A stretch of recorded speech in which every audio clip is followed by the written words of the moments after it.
안녕하세요. 보건복지TV입니다. 가구당 50만원을 지급한다는 한시생계지원금. 하지만 오히려 저소득층을 울리고 있는 불편한 진실이 있는데요. 오늘 영상은 한시생계지원금의 불편한 진실에 대해서 함께 살펴보겠습니다. 최근에 보건복지부에서 보도자료를 하나 배포했는데요.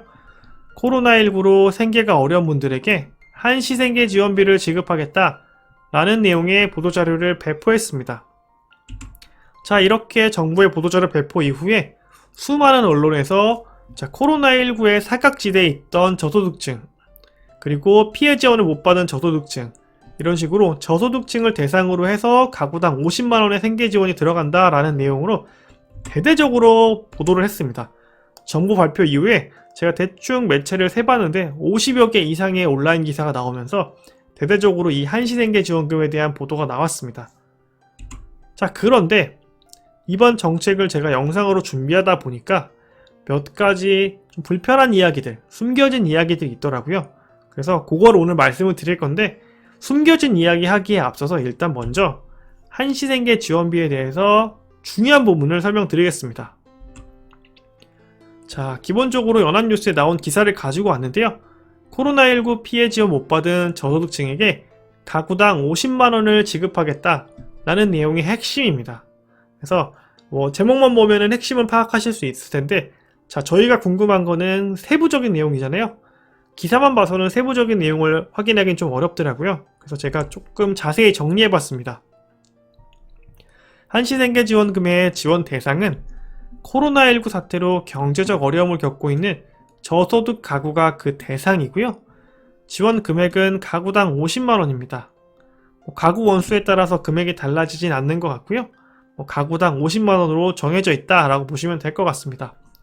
신청 방법은 온라인 신청은 5월 10일부터 28일까지 복지로 홈페이지에서 받겠다고 하고 있고요. 온라인이 불편하신 분들 계시잖아요. 그런 분들의 경우를 위해서 현장 접수도 받겠다고 하고요. 읍, 면, 동 주민센터를 5월 17일부터 6월 4일 사이에 방문하시면은 한시생계 지원금에 대한 신청을 하실 수 있을 겁니다. 자, 이게 한시생계 지원금의 기본적인 내용을 확인해 봤고요. 여기에 추가되는 조건이 있겠죠? 그래서 뒤에는 제가 조건을 좀 확인해 보겠습니다. 크게 4가지 조건이 있는데요. 첫 번째 조건은 소득과 관련된 조건입니다. 기준 중위소득의 75% 이하여야 한다 라는 조건이 있는데, 가구원 수에 따라서 중위소득은 달라지겠죠? 그 가구원 수에 맞춰서 기준 중위소득의 75%의 소득을 가지고 계셔야 한다 라는 게 첫 번째 조건이고요. 두 번째 조건은 재산과 관련된 부분인데, 대도시에 거주하시는 분들은 6억원, 중소도시는 3억 5천만원, 농어촌에 거주하시는 분들은 3억원 이하의 재산을 가지셔야 두 번째 조건을 충족하시는 겁니다. 자, 세 번째 조건인데요. 소득이 감소해야 한다 라는 조건이 있습니다. 2021년 1월부터 5월까지의 기간 중에 기준 시점과 비교했을 때 소득이 감소한 경우에만 지원할 수 있습니다. 즉 2021년 1월에서 5월 사이에 기준 시점과 비교해서 소득이 늘어난 경우에는 제외되는 거죠.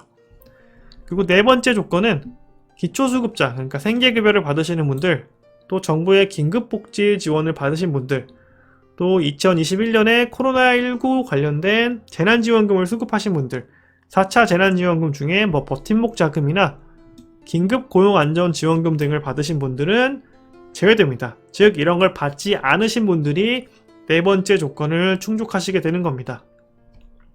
자, 제가 중요한 내용만 좀 이렇게 살펴봤는데요. 영상을 준비하면서 가장 먼저 든 생각은 한시생계지원금 이거 왜 이렇게 어려울까? 라는 생각이 먼저 들었습니다. 그래서 오늘 영상을 준비하게 된 거고요. 이제부터 제가 말씀드리고 싶은 내용은 한시생계지원금에 대한 불편한 진실에 대한 내용입니다. 이데일리에 최근에 나온 기사인데, 코로나19 저소득층에게 더욱 아팠다, 계층 간 양극화가 더욱 심화되고 있다 라는 내용의 기사입니다. 자, 이런 기사가 아니더라도 저희 모두 주변에서 충분히 확인하실 수 있죠. 코로나19로 인해서 저소득층이 훨씬 더 힘겨운 하루하루를 보내고 있다는 점은 많은 분들께서 공감하실 수 있을 겁니다. 자, 그럼에도 불구하고 한시생계 지원금에 대한 불만이 여러 가지가 있는데요. 첫 번째로는 상대적으로 지원 금액이 적다는 점입니다. 저소득층이 더 큰 어려움을 겪고 있음에도 불구하고 버팀목 자금이나 등등 다른 정부 지원금과 비교했을 때 그 금액이 많지 않습니다. 예를 들면 버팀목 자금은 100에서 500만원까지에 비교했을 때 이 한시생계 지원금은 50만원을 가지고 있습니다. 버팀목 자금 자영업자분들도 당연히 어려우시고 힘드시겠지만 저소득층 가구는 말 그대로 저소득층 위 가구는 다른 지원 대상만큼이나 경제적 지원이 절실한 상태임을 저희도 공감하실 겁니다. 그렇기 때문에 이 50만원이라는 금액이 그들의 경제적인 어려움을 해결해 줄 수 있는 수준인지 이런 부분에 있어서는 여전히 조금 불편한 마음이 있다는 점을 말씀드리고 싶습니다. 두 번째로는 준비해야 할 서류가 너무 복잡합니다. 제가 요거를 영상을 통해서 조금 자세히 말씀드려 볼까 했는데 생각보다 너무 복잡하기 때문에 오히려 이것을 말씀드리는 게 들으면 들을수록 더 헷갈리실 것 같아요. 자, 제가 아까 세 번째 조건으로 말씀드렸던 게 소득 감소에 대한 조건이 있다라고 말씀을 드렸는데요. 자, 이게 비교 시점을 본인이 선택을 하시고요, 먼저. 그리고 자료를 기준으로 했을 때 소득을 감소할 수 있는 자료를 또 준비하셔야 됩니다. 자, 이런 소득 감소를 증빙할 수 있는 자료는 원천징수 영수증이나 건강보험 자격득실 확인서, 거래명세서, 통장 거래내역서 등이 있을 거고요.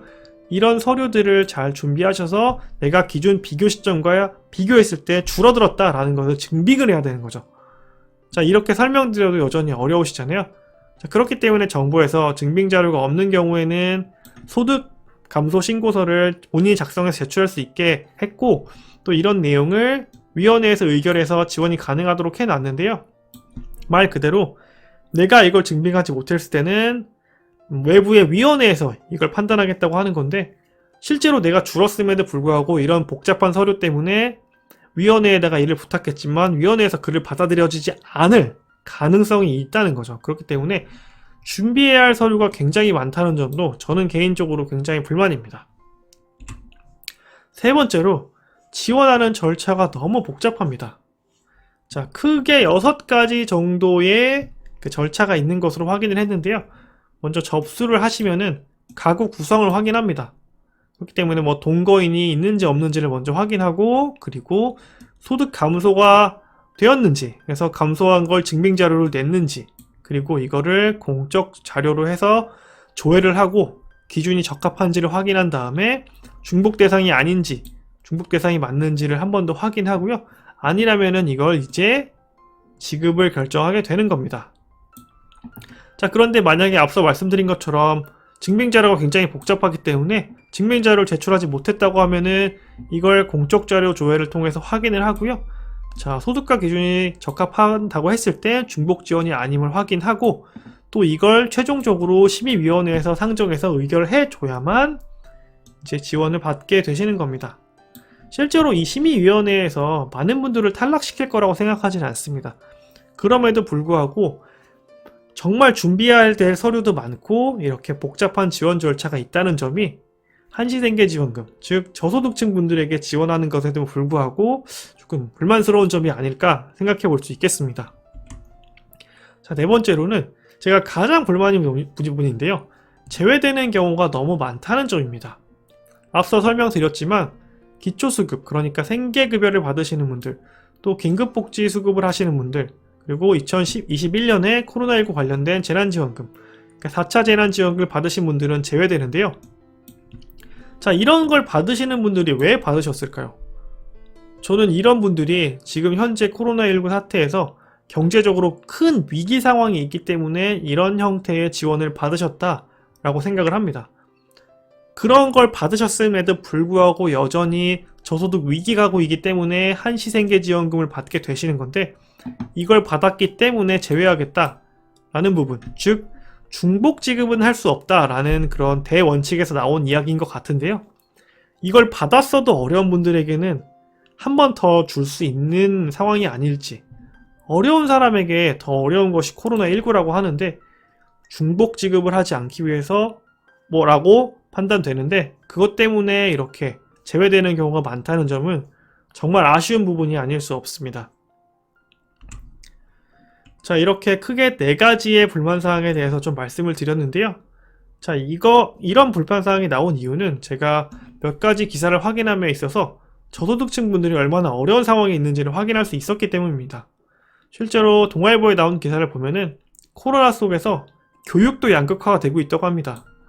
뭐 고소득층은 월 50만원을 지불하고 있다면은 저소득층은 사교육에 10만원 정도를 지급을 하고 있다고 합니다. 즉 가장 기본인 자녀들의 교육에 있어서도 벌써 이렇게 양극화가 심해지고 있고요.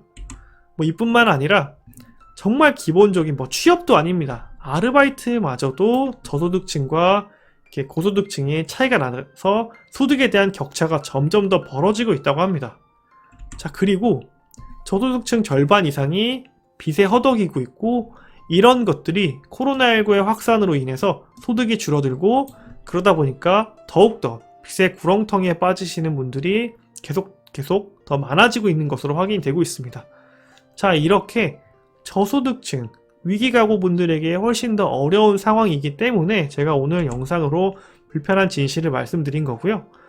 코로나19로 어려운 저소득층을 위해서는 뭐 대원칙이 있을 수 있습니다. 그런 것들보다는 한 번 더 생각해서 적극적인 지원이 필요하지 않을까라는 아쉬움이 있기 때문에 오늘 영상을 준비해 봤습니다. 오늘 영상은 여기까지고요. 좋아요 꼭 부탁드리고 귀한 시간 내서 시청해주신 여러분 진심으로 감사드립니다.